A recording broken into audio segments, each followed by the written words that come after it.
Welcome to the Health Matters program. I'm Alicia Martin, and today we'll be talking about diabetes control and prevention. Joining me on the program today is Dr. Nandi Shah Ram Singh and two representatives from the Mount Sinai Health Systems.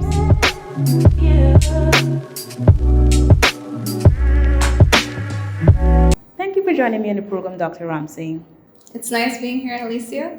So, Dr. Ram Singh, I know that the Ministry of Health, in collaboration with Mount Sinai, is currently conducting a diabetes trainer event, and we'll talk about that a little bit later in the program. But can we talk about some of the strategies that the Ministry of Health has adopted to monitor and combat diabetes across the regions of Guyana?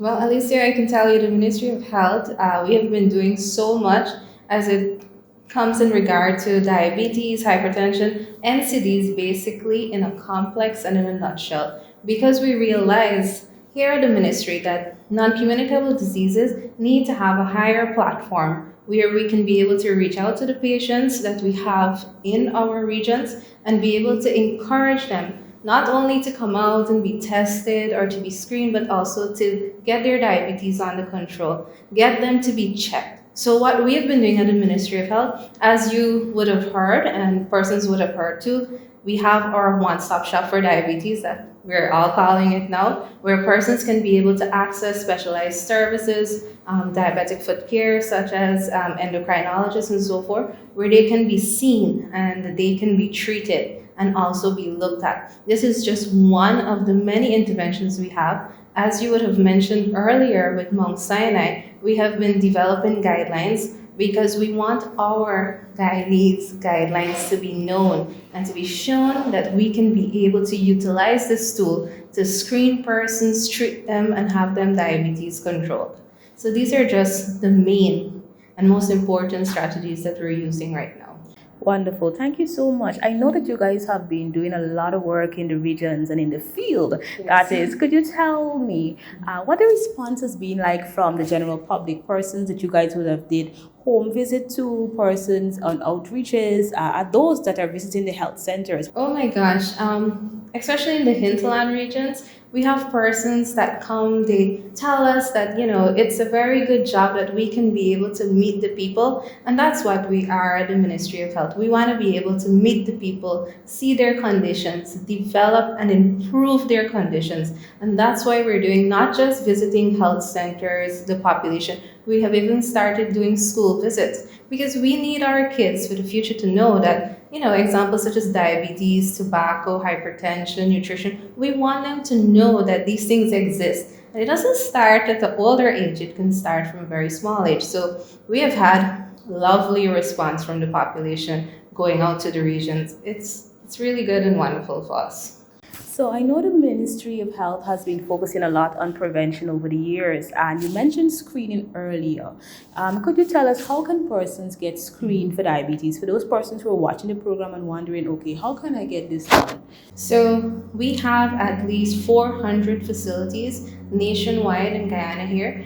This includes health centers, health posts, hospitals, and we're encouraging persons to go visit your nearest health center. Visit your nearest hospital. There are the outpatient departments. One single screening, and this is by way of doing a random blood test, we can be able to tell at least what your blood sugar levels are like. We have also started to distribute our HbA1 machines, and we're expected to be seeing a lot more vamped up of screening being done for diabetes. So everyone, please visit your nearest health center. It's easier, accessible for you, and you can be able to know your status of being a diabetic. So there is no particular age range or persons who are going to school, they can also get screened for diabetes? So they can. Persons who, I know we have the health screening package being done. This is being done through MCH and also the Family Health Program. But we also like to take the random blood sugar levels, and that's being done for a lot of the schools of recently with the improved packages that we have. So yes, screening, we can be able to do persons, this is within their teenage years, mostly 35 years and older, if they have a strong family background of diabetes, which would be one of their risk factors as well. We do encourage persons within their teen years to do those testing or get screened. Definitely. You mentioned the factor of genetics. What other factors can contribute to diabetes? So a lot of time persons may overlook these factors.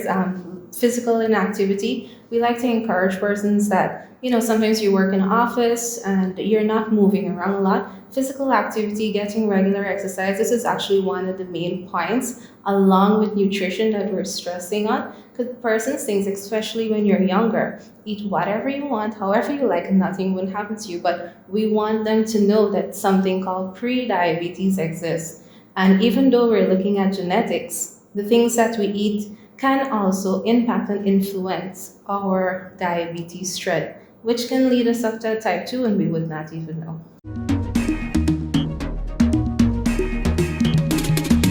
Listen, one of the things I can tell you about exercise is that it definitely improves your mood. Exercise every day. Make it one of your priorities if you want to stay healthy. Make sure that you're exercising at least for 40 minutes every day. Come out and join us as we begin our celebration for Caribbean Wellness Week 2023.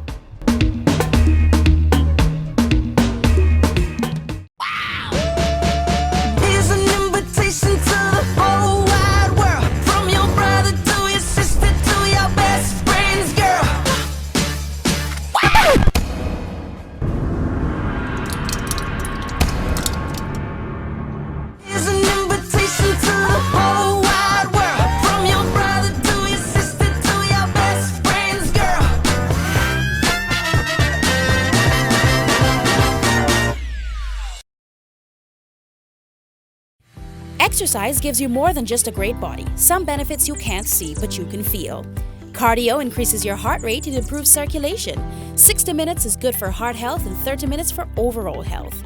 It helps boost your immune system, eases your mind, and rejuvenates your body. Now let's talk muscle. The more muscle mass you have, the more fat your body burns while resting. A pound of muscle burns 3 times more calories than a pound of fat.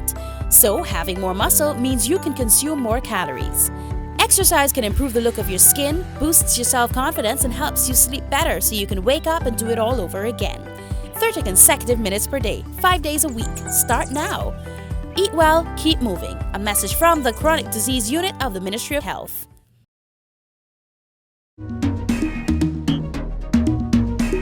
Physical activity can have beneficial effects on the gastrointestinal tract. Physical activity can improve the digestive system and reduce the risk of certain gastrointestinal disorders, such as colon cancer, diverticulosis, and constipation, and even GI bleeding. So join us on the 9th of September for a relay and walk in observance of Caribbean Wellness Day.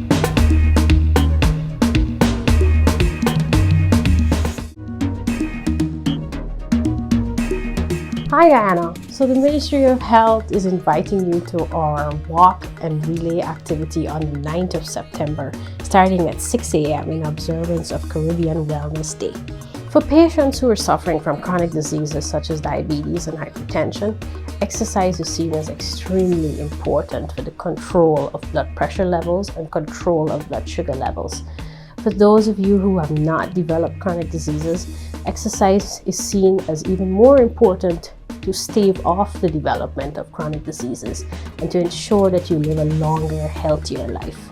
So come out, join us on this relay and walk on the 9th of September at 6 a.m.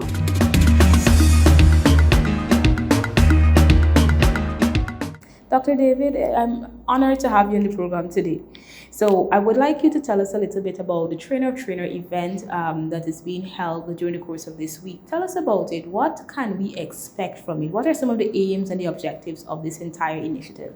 Yeah, that's a great question. Essentially what we're trying to do is to ensure that physicians, but not only physicians, also nurses, medics, community health workers, and everybody involved in diabetes across the regions of Guyana has the knowledge they need at a practical level to implement our new diabetes guidelines. As others have said, we're thrilled to be partnering with the colleagues at the Ministry of Health. A major part of that is thinking about diabetes being something that everybody's at risk for, which is why it is extremely important that everybody be tested for diabetes and screening absolutely everybody. For example, people over 25 should all get tested annually because people as they get older, and even quite young people, are at risk of diabetes. But another major aspect of training the trainers is making sure that although all the people in the room are physicians, they not only know as doctors how to treat diabetes, but they understand the kinds of facts that other types of providers, such as pharmacists, nutritionists, community health workers, and others need to know to pass on to those people how they too can care for diabetes. So that includes, for example, as my colleague Dr. Zijin Chen is talking about as we speak, the different levels of medication that are available for diabetes, but also nutrition as a crucial way of preventing and controlling diabetes, exercise, and other lifestyle changes as well. And then lastly, thinking about preventing complications associated with diabetes involving both large and small blood vessels and all different parts of the body, ranging from the eyes to the kidney to the heart. So comprehensively, we're thinking about all those different aspects in terms of detailed screening, a more comprehensive and systematic approach to care, and how we'll implement that across different levels of health workers. Wonderful. I know there are many persons who are a bit hesitant when it comes to screening for anything with regards to health, and they kind of focus a lot on the outcomes. What encouragement would you have for those persons who are still contemplating screening or getting screened for diabetes? That's a great question. Diabetes, like many conditions, has a very serious stigma to it. And I think one of the best ways, as we've learned with very successful campaigns for many other diseases, to decrease the stigma is to help people to understand that you are always in better shape when you have more knowledge about your disease.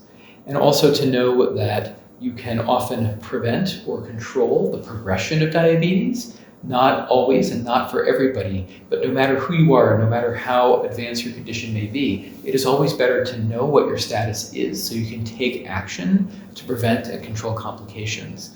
So we're trying to talk about this type of screening applying to everybody, so people won't feel singled out for being screened for diabetes. It's something that we all need to think about together, and something that no matter who you are, whether you have diabetes, prediabetes, or neither, you can take healthy steps to know your status and keep your status as healthy as possible. Definitely. For those persons who would have been diagnosed and they have diabetes, how can their family and friends support them throughout this entire life journey? Because we know that there are many changes. There will be many changes, lifestyle changes, that is. How can the family and their loved ones support them on this journey? That's a great question as well. So obviously there are lifestyle changes that are not always easy to make, but are crucial to preventing and controlling diabetes, things related to diet as well as exercise, but also, as we'll get to with many of the campaigns that we're leading with the public, and also what we're trying to teach today, things like being connected to your doctor or healthcare provider, taking all your medications and knowing your lab status. And so families can help with all of these things, not only in terms of what everybody eats and how everybody interacts in terms of their lifestyle, exercise, play, recreation time, but also in terms of taking care of each other, in terms of seeing the doctor, knowing your status, and also, of course, cutting back on things like tobacco and alcohol that can have negative effects on your health, regardless of diabetes status. So in a way, although these are non-communicable diseases, there is a way in which there's a contagiousness to the kinds of lifestyles that different people have. But the good part of that is that if you have family and friends who support a healthy lifestyle, that can be influential to you and vice versa. So there's a lot that the family unit and your social network can do to try to keep you and all of us healthy. Thank you, Dr. David. Thank you. I'm Dr. Mahendra Karpan. I'm the Head of Medical Services and Cardiology at the Georgetown Hospital. I want to encourage you to join our Ministry of Health walk on Saturday. Today I want to illustrate to you the benefits of exercise on cardiovascular system. It helps you live longer, it helps your heart become healthier, it controls blood pressure, blood sugar, and all of the things that are known to cause bad cardiac health. Exercise tends to improve all of those things. We want to encourage everyone to exercise at least 30 minutes a day, 5 days a week, according to the American Heart Association. That produces a healthy heart and helps us all to live better and longer.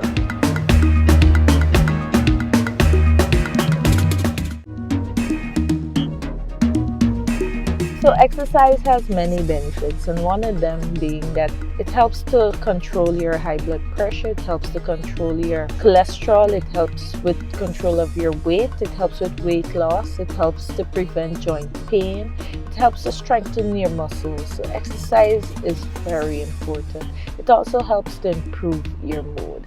Come out on Saturday and support the community relay and walk. in celebration of Caribbean Wellness Week 2023. See you there.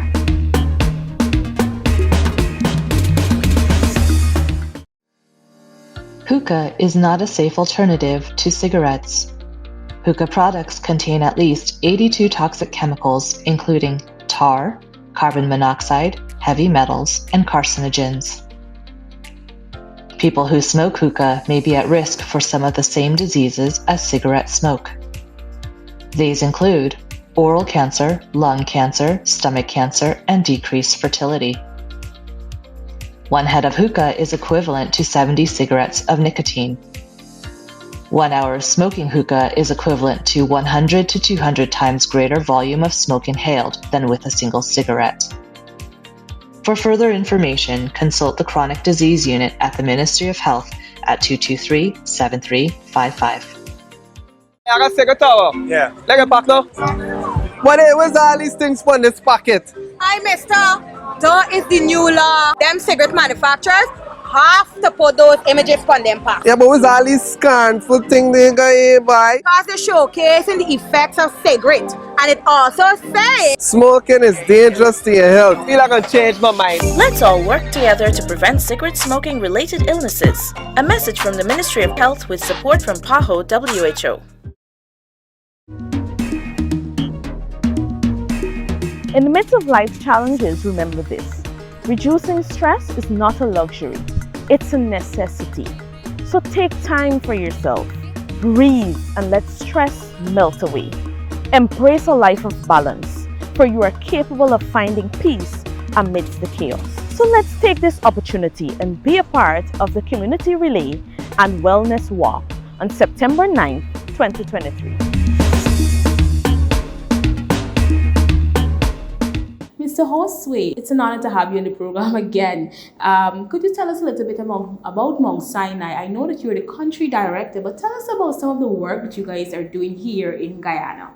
Definitely. So we have a consultancy with the government, and one of the things that we pride ourselves in is in having data or research guiding our implementations. And the School of Medicine in Mount Sinai and Mount Sinai International, we have vast knowledge and a lot of specialists that specialize in these areas to the level of to an international level. So we're hoping to bring this international level of care and research and data to apply it to the different concepts and different programs that the government here is developing for the public. So we're working, first of all, we're working in strengthening, let's say, the GPHC, the General Hospital here in Georgetown, knowing that it's the flagship hospital of the country. And we're working with the leadership there and with all the different departments to be able to elevate and improve on all the different services there so that we can provide that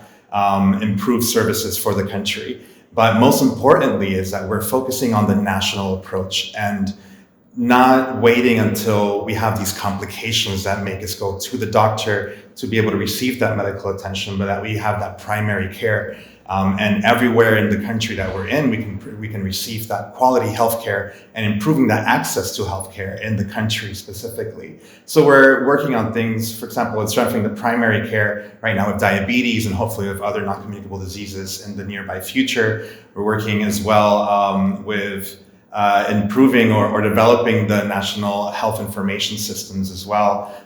We're trying to tackle the issues with health workforce and making sure that we not only train amazing personnel here and healthcare workers, but that we're able to retain them and that we're able to have this amazing workforce of people to be the basis of the system that we have here as well. And we're looking to expand it not only for adults, but as well as including youth and children in all of these approaches here. So we're not only looking at strengthening the ongoing infrastructure that we have, but also expanding on the services that are being provided.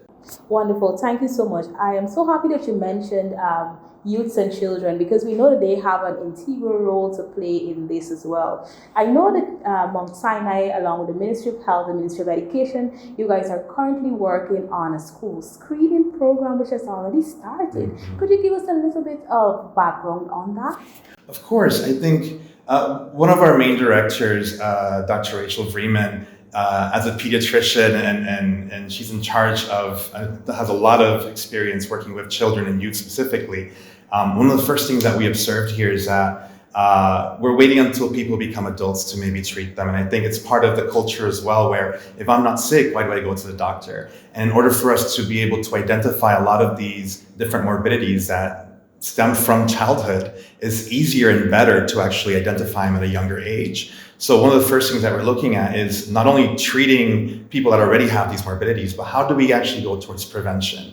And youth and children are the core aspect of prevention there, in terms of changing these lifestyles from the beginning, identifying issues from childhood, which a lot of them are already there. And we think that, well, not we think, but we know that by addressing them at that early age, we're able to actually prevent a lot of the issues that come with adulthood. So one of the first things that we're doing is expanding screening. So we know that there's already vaccinations and other screenings that are being carried out by the Ministry of Health, but now we're hoping that we can expand on those and not just carry out the ones that have historically been carried out, but that we can do new ones and improve on the ones that are being carried out right now. So things like dental screenings, audiometry or visual screenings, etc., cognitive or behavioral screenings as well, so that we can better understand the burden of disease or the burden of different issues that we have in healthcare, and then be able to treat them at a much earlier age as well. Thank you so much. We definitely look forward to this program rolling out in all the different regions, and we're looking forward to those parents as well supporting that process. And I'm glad you mentioned parents, because I think in all aspects of healthcare, it's not just your health, but your environment is very, very important in you being able to address healthcare. If we don't create a culture of wellness, we're not going to be able to go forward as individuals. So we need to have this availability of being able to have sports in areas where we can actually do recreation, understand nutrition as a whole. And we know that a child's not going to cook for themselves. It needs involvement of the parents, of grandparents, of neighbors, of the schools to be able to provide these as well. So it's very important that we create that awareness that health is not just an individual aspect, but it's a whole social aspect as well. Definitely, I totally agree with you. Thank you so much for sharing this information with us today. You're very welcome.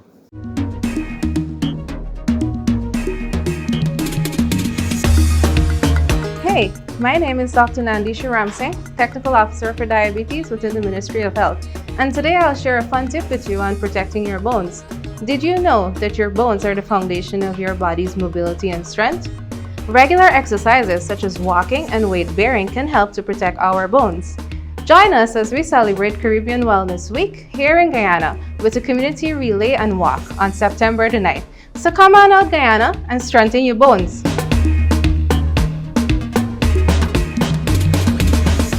What is your future projection? What can the public look forward to in the months ahead and even the years to come? I know that World Diabetes Month is coming up, and that's in November. Exactly. And I know that you guys have a lot planned as well. We do. Alicia, I'm going to give you a little sneak peek that we're actually going to be vamping up our services for the region to do regional screening. So we really want to get to know the numbers out there for the persons that we have. Let's know what their random RBS is like. We want to know how their blood sugars are, how they're taking care of themselves. So this is just a sneak peek into the things that we do. You know, the Ministry of Health, we always have fun things in mind. So these are just a few things to look forward for. Thank you so much, Dr. Ramsingh, for joining me on the program today, and I encourage you to keep up the good work that you have been doing at your department. I'm Alicia Martin saying goodbye for now.